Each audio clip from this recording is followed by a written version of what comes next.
Bismillahirrahmanirrahim. Assalamualaikum warahmatullahi wabarakatuh. Alhamdulillahirabbil alamin wassalatu wassalamu ala asyrafil anbiya'i wal mursalin sayyidina Muhammadin wa ala alihi wa sahbihi wa man tabi'ahum bi ihsan ila yaumiddin. Tsumma amma ba'd. Imam An-Nawawi rahimahullahu taala yang beliau wafat tahun 676 Hijriah, di dalam kitab beliau Syarhu Sahih Muslim jilid 1 halaman 199, beliau rahimahullahu ta'ala menyatakan, qala al-Qadhi Iyad rahimahullah, ma'arafallaha ta'ala man syabbahahu wa jassamah minal yahudi au ajaza alaihi al-bida'a au adhafa ilaihi al-walada minhum au adhafa ilaihi as-sahibata wal walada wa ajaza al-khulul alaihi wal intiqala wal imtizaja minan nasara aw wasafahu mimma la yaliku bihi aw adhafa ilaihi asy-syarika wal mu'anida fi khalqihi minal majusi wa thanawiyyah fa ma'buduhum alladhi abaduhu laysa huwa Allah wa in sammauhu bih id laysa mawsufan bi sifatil ilahi al wajibati lahu fa idzan ma'arafullaha subhanahu. Beliau Imam Nawawi menyatakan, qala al-Qadhi Iyad rahimahullah, berkata Imam al-Qadhi Iyad rahimahullah, al-Imam al-Qadhi Iyad beliau wafat tahun 544 Hijriah, dan beliau ini merupakan salah satu ulama yang sangat sering sekali dinukil Imam An-Nawawi di dalam kitab beliau Syarh Sahih Muslim, terutama dalam bidang akidah. Jadi Imam An-Nawawi rahimahullah ta'ala banyak menyandarkan diri dalam pemahaman akidah kepada beliau, kepada Al-Imam Al-Qadhi Iyad rahimahullah ta'ala. Imam Al-Qadhi Iyad menyatakan, ma'arafallaha ta'ala, tidak mengenal Allah subhanahu wa ta'ala, man syabbahahu wa jassamah, seorang yang menyerupakan Allah subhanahu wa ta'ala dan menjisimkannya minal Yahudi, dari kalangan orang-orang Yahudi. Jadi salah satu karakter orang-orang Yahudi itu adalah tasybih wa tajsim, menyerupakan Allah subhanahu wa ta'ala dan menjisimkan Allah subhanahu wa ta'ala. Jadi akidah tasybih wa tajsim itu hakikatnya berasal dari orang-orang Yahudi. Maka hendaknya kita sekalian kaum muslimin berhati-hati dari doktrin ataupun dari akidah seperti ini, dari keyakinan seperti ini, yaitu menyerupakan Allah dengan makhluknya ataupun menjisimkan Allah subhanahu wa ta'ala dengan makhluknya. Kalau menyerupakan Allah dengan makhluk sudah jelas ya, bahwasanya Allah diserupakan dengan makhluknya, dengan manusia atau dengan selainnya dari berbagai sisi ya, itu berbahaya sekali karena itu termasuk perbuatan kufur kepada Allah subhanahu wa ta'ala. Adapun menjisimkan Allah subhanahu wa ta'ala, ini merupakan konsep yang ditolak oleh ahlu sunnah wal jamaah karena menyelisihi daripada akidah ahlu sunnah, di mana akidah ahlu sunnah wal jamaah itu adalah dibangun di atas tanzih ya, di atas pensucian Allah subhanahu wa ta'ala. Secara rinci atau secara lebih rinci, bahwasanya tajsim atau menjisimkan Allah subhanahu wa ta'ala itu bisa mencakup beberapa aspek. Yang pertama, isbat al-jism, isbatul jismi lillahi subhanahu wa ta'ala, menetapkan adanya jism, jasad atau tubuh bagi Allah subhanahu wa ta'ala. Na'udzubillah ya, keyakinan menetapkan adanya jasad atau tubuh bagi Allah subhanahu wa ta'ala. Kemudian juga dalam aspek lain, tajsim itu bisa bermakna itsbatul a'dha wal jawarih. Itsbatul a'dha wal jawarih, menetapkan adanya anggota tubuh atau organ bagi Allah subhanahu wa ta'ala ya, seperti tangan, kaki, mata, telinga dan lain sebagainya.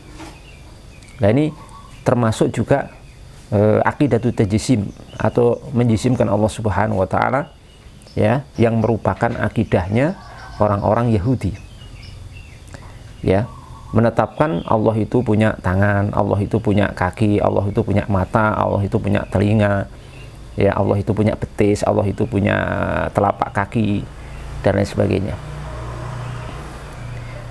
Dan ini juga akidah orang-orang Yahudi ini diikuti oleh sebagian kelompok ya dari kalangan kaum muslimin, na'udzubillah min dzalik. Semoga Allah Subhanahu wa taala menjaga kita sekalian dari hal ini, di mana kelompok ini menyatakan bahwasanya mereka itu menetapkan makna zahir ayat-ayat mutasyabihat, ayat-ayat yang mutasyabih yang berbicara tentang Allah Subhanahu wa taala, seperti Allah punya kaki, Allah punya tangan, Allah punya mata, Allah punya wajah dan seterusnya. Itu ditetapkan makna zahirnya. Hanya mereka mengatakan begini, Allah punya tangan tapi bentuknya, kaifiyahnya, bentuknya tidak seperti tangan kita. Allah punya kaki tapi kaki Allah bentuknya tidak seperti kaki kita. Jadi hakikatnya mereka itu di awal menetapkan organ bagi Allah Subhanahu wa taala atau tubuh bagi Allah Subhanahu wa taala, karena menyebutkan Allah punya tangan, Allah punya kaki. Hanya bentuknya saja yang beda, tapi Allah punya gitu. Hanya bentuknya tidak seperti tangan kita gitu bagi mereka, menurut mereka ya. Ini persis daripada apa yang disebutkan di sini, merupakan bentuk daripada tajsim ya, karena salah satu aspeknya adalah seperti itu. Ya, kita berlindung pada Allah Subhanahu wa taala. Kemudian juga aspek yang ketiga dari tajsim itu adalah isbatu tahayyuz wal makan. Menetapkan isbat at-tahayyuzi wal makan, menetapkan bahwa Allah itu bertempat dan menempati satu ruang atau arah. Allah itu berada di satu tempat dan Allah itu menempati satu ruang atau arah. Ya, ini akidahnya orang-orang Yahudi. Ini merupakan keyakinannya orang-orang Yahudi, di mana keyakinan ini juga diikuti oleh sebagian kelompok dari umat Islam ya, dari kelompok umat Islam, atau tepatnya secara umum kelompok Wahabiyah. Mereka termasuk yang kedua tadi ya, penetapan a'dha wal jawarih itu ya, penetapan Allah punya anggota tubuh dan organ, itu juga diikuti oleh kelompok Wahabiyah secara umum ya. Saya tidak mengatakan semuanya, tapi secara umum seperti itu.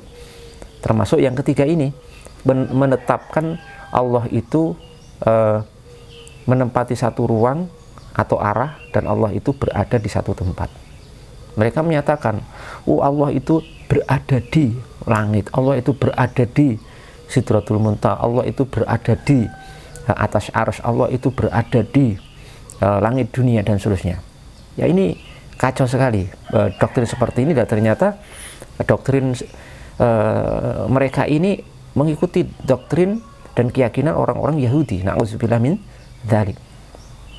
Ya, padahal ahlu sunnah wal jamaah meyakini bahwasanya Allah itu munazzahun anil makan. Allah itu tersucikan dari tempat. Kenapa? Karena tempat itu makhluk, sementara Allah khaliq, dan Allah secara tegas dan lugas menyatakan laisa kamitslihi syai'un, tidak ada sesuatu pun yang serupa dengan Allah Subhanahu wa taala.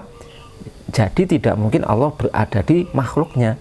Karena kalau Allah diliputi makhluk berada di satu tempat, itu artinya Allah Subhanahu wa taala itu bercampur dengan makhluknya atau diliputi oleh makhluknya, dan itu mustahil bagi Allah Subhanahu wa taala. Jadi hati-hati teman-teman sekalian yang dimuliakan Allah Subhanahu wa taala. Kemudian aspek keempat dari bentuk tajsim ini adalah tasbihullah bi khalqi, menyerupakan Allah dengan makhluknya. Ya, ini dari aspek sifat fisik dan sifat-sifat yang berkaitan dengan jasad. Ya. Jadi pada hakikatnya tasbih itu juga bentuk daripada tajsim. Nah, ini semua ditolak oleh ahlu sunnah wal jamaah, karena ahlu sunnah wal jamaah itu prinsipnya adalah tanzihullah, adalah mensucikan Allah Subhanahu wa taala dari itu semuanya. Kemudian dilanjutkan lagi, Al-Imam Al-Qadhi Iyad menyatakan au adhafa ilaihi, maaf saya ulangi, au adhafa ilaihi al-walada minhum au adhafa ilaihi as-sahibata wal walada wa ajaza al-khulula alaihi wal intiqala wal imtizaja minan nasara. Jadi yang kedua ya, atau menisbatkan atau menyandarkan kepada Allah Subhanahu wa taala anak dari mereka, menyandarkan anak dari mereka kepada Allah, atau menisbatkan kepada Allah as-sahibata, istri, wal walad, dan anak, atau membolehkan adanya hulul bagi Allah Subhanahu wa ta'ala. Hulul itu maksudnya menitisnya Tuhan pada makhluk. Wal intiqal, dan perpindahan. Wal imtijaza, dan percampuran kepada Allah Subhanahu wa ta'ala. Nah, ini apa? Ini semua merupakan keyakinan yang berasal minan nasara, dari orang-orang Nasrani. Jadi orang-orang Nasrani itu punya doktrin keyakinan apa? Bahwasanya Allah itu punya anak dari mereka, ya, Isa bin Maryam dianggap anak Tuhan. Kemudian yang kedua, keyakinan Nasrani itu menisbatkan Allah itu punya istri dan punya anak, ya, Tuhan Bapak, Tuhan Ibu, Tuhan Anak, itu kan. Kemudian mereka itu, orang Nasrani itu yang ketiga, membolehkan Allah itu bisa menitis kepada makhluknya, al-hulul, ya, bisa menitis, menyatu dengan makhluknya. Kemudian yang keempat, Allah itu bisa berpindah-pindah dari satu tempat ke tempat lain. Nah, ini bahaya sekali, dan ini ternyata itu diikuti oleh sebagian kaum muslimin, di mana mereka itu menyatakan Allah itu berpindah-pindah. Kadang Allah itu yang zilu rabbuna ila sama idunya, ya, menurut kelompok ini, ya, kelompok yang mengikuti i'tiqad orang-orang Nasrani ini, Allah itu turun ke langit dunia, ya kan, turun ke langit dunia berarti intikal, terjadi perpindahan, katanya Allah di atas arsy kemudian turun ke langit dunia, karena an-nuzul itu secara makna itu mengharuskan adanya intikal, perpindahan. Jadi dari langit dunia, ya, dari atas arsy ke langit dunia, ya.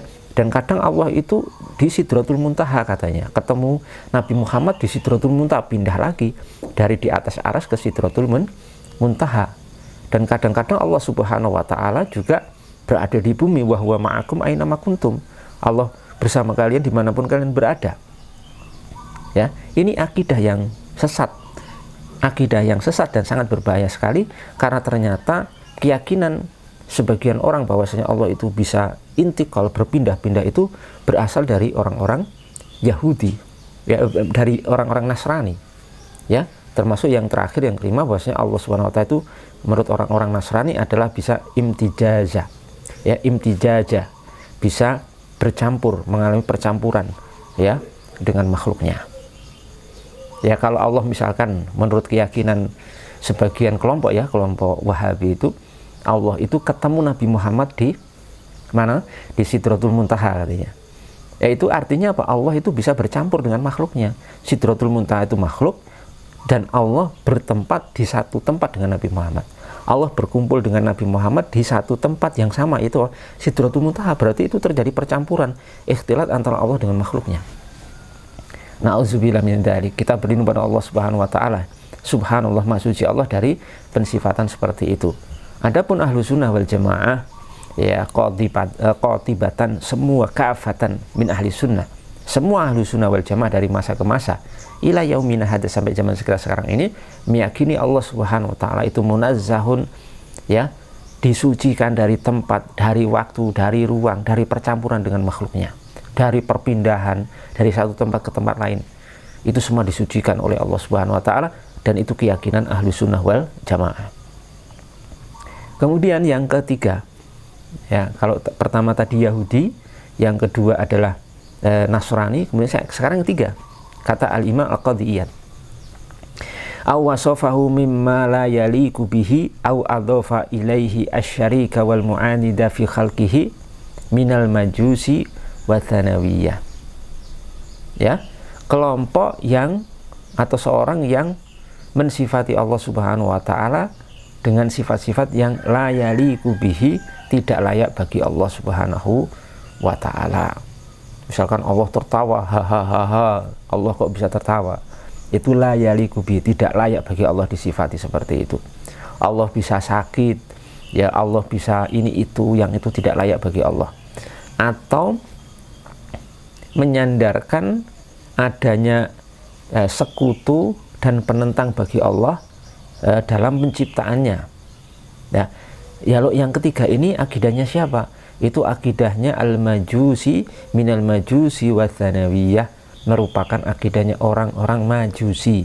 Orang-orang majusi dan tsanawiyah. Tsanawiyah itu orang-orang dualis, ya, orang-orang dualis yang menganut paham dualisme. Nah, tiga kelompok ini, teman-teman sekalian, kaum muslimin yang dimuliakan Allah Subhanahu wa taala, itu hakikatnya mereka itu ma'arafallah ta'ala, tidak mengenal Allah Subhanahu wa taala. Maka di akhir kutipan ini beliau menyatakan, fa ma'buduhumul ladzi abaduhu laisa huwallahu laisa huwallah wa in sammauhu bihi id laisa mausufan bi sifatil ilahil wajibati lahu fa idzan ma'arafullaha subhanahu. Maka sesembahan mereka ini, sesembahan Yahudi yang disifati dan diyakini seperti itu, sesembahan Nasrani yang diyakini seperti itu, sesembahan Majusi dan Tsanawiyah yang diyakini dengan sifat-sifat seperti itu, mereka itu, ya, yang mereka sembah itu laisa wallah, pada hakikatnya itu bukan Allah Subhanahu wa taala, wa in sammahu bihi, walaupun mereka menamakan Allah. Kenapa? Karena Allah yang mereka sembah ini laisa mausufan bisifatil al-ilahil wajibah. Mereka yang disifati ini atau yang disembah mereka ini tidak disifati dengan sifat-sifat yang wajib bagi Allah Subhanahu wa taala. Ya, disifati dengan sifat-sifat yang keliru. Walaupun mereka menamakan menyembah Allah, tapi hakikatnya itu bukan Allah. Karena mereka mensifati dengan sifat-sifat yang tidak layak bagi Allah Subhanahu wa taala. Mereka tidak mensifati Allah dengan sifat-sifat yang wajib bagi Allah Subhanahu wa taala. Ya. Maka fa'idzan, oleh karena itu ma'arafullaha Subhanahu wa taala, hakikatnya mereka semua tidak mengenal Allah Subhanahu wa taala dengan benar. Orang Yahudi, orang Nasrani, dan orang Majusi dan Tsanawiyah yang ternyata keyakinan dan akidah mereka ini, i'tikad mereka ini diikuti oleh kelompok, sebagian kecil kelompok umat Islam. Semoga Allah Subhanahu wa taala menunjukkan mereka kepada siratal mustaqim, kepada jalan yang lurus, dan mengembalikan mereka kepada jalan ahlus sunnati wal jamaah, ya, sebelum mereka meninggal dunia. Dan semoga Allah Subhanahu wa taala melindungi kita sekalian dari pemikiran-pemikiran dan i'tikad-i'tikad, terutama keyakinan-keyakinan tasbih, menyerupakan Allah dengan makhluk, atau tajsim, menjisimkan Allah Subhanahu wa taala. Semoga bermanfaat.